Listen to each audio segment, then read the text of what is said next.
राजकोट में एक ATM service company में काम करने वाले जितेंद्र परमार एक मध्यम वर्ग के प्रामाणिक इंसान हैं। उनकी शादी को करीब 4 साल हो चुके हैं। उन्हें एक बेटा भी है। वैसे तो जितेंद्र पाठ पूजा में कम ही मानते हैं, पर रास्ते में मंदिर या मस्जिद आ जाए तो सिर झुका भी लेते हैं। जितेंद्र की नौकरी का समय तो दिन में 8.5 घंटे होता है, पर एटीएम मशीन का फॉल्ट आने पर उन्हें रात के किसी भी वक्त सर्विस देने जाना पड़ता है। अपने इसी काम के चलते वह एक रात अपनी बाइक पर जा रहे थे।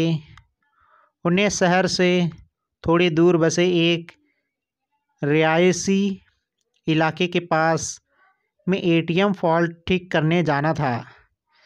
वैसे तो इस काम के लिए 2 एक्सक्लूसिव जाते हैं, पर जितेंद्र का पार्टनर उस रात बीमार था, तो सर्विसिंग के लिए उन्हें अकेले ही जाना पड़ा।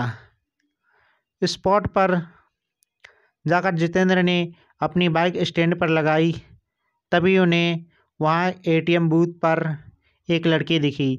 जितेंद्र ने सोचा कि उसे शायद पैसे निकालने होंगे और वह के ठीक होने का वेट कर रही होगी।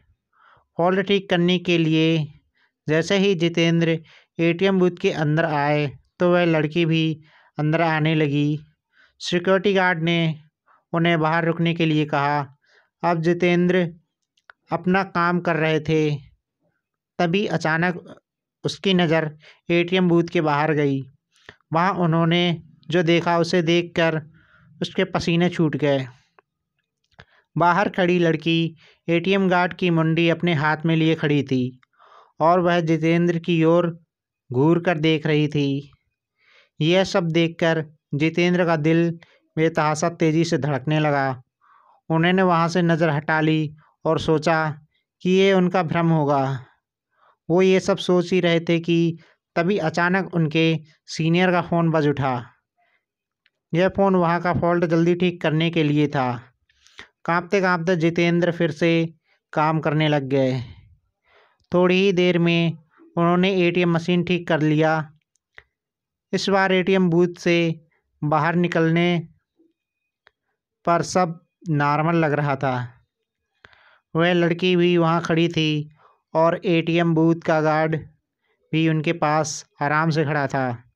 जितेंद्र ने सोचा कि पहले जो भी देखा था वह सब उनका भ्रम होगा।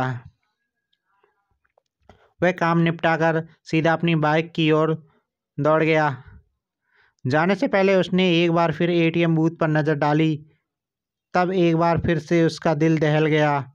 एक बार फिर बाहर खड़ी लड़की एटीएम गार्ड की मुंडी अपने हाथ में लिए खड़ी थी। इस भयानक नज़ारे को देखकर जितेंद्र बुरी तरह डर गए और जल्दी से वहाँ से भाग निकले।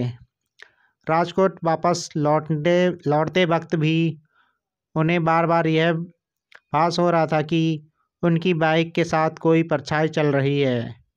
वे घबराए हुए बाइक चलाए जा रहे थे कि ना जाने कैसे अचानक ही उनकी बाइक बंद हो गई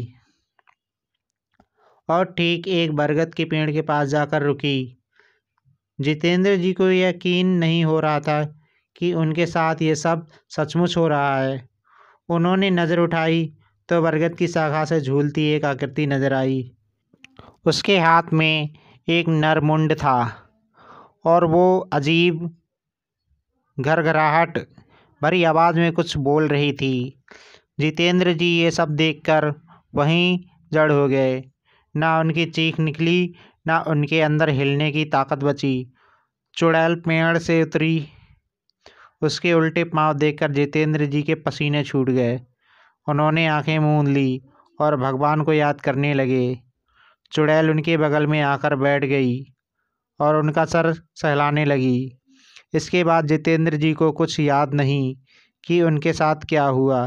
जब होश आया तो वे एक हॉस्पिटल में थे। सुबह कुछ स्थानीय लोगों ने उन्हें बेहोश पड़ा देखकर हॉस्पिटल पहुंचा दिया था। इस घटना के महीनों बाद तक जितेंद्र बेसुध रहे और काफ़ी पूजा पाठ के बाद ही उनकी हालत फिर से सामान्य हो पाई। अब वे राजकोट छोड़ चुके हैं और एक सामान्य जीवन जी रहे हैं। दोस्तों, ये डरावनी कहानी आपको कैसी लगी हमें कमेंट में ज़रूर बताएं। तो हमारा चैनल सब्सक्राइब करिए ताकि हमें मोटिवेट मिले और वीडियो को लाइक कीजिए ताकि हमें पता चल सके कि हमारी स्टोरी आपको पसंद आ रही हैं। हम आपके लिए ऐसी नई नई स्टोरियाँ और लाते रहेंगे।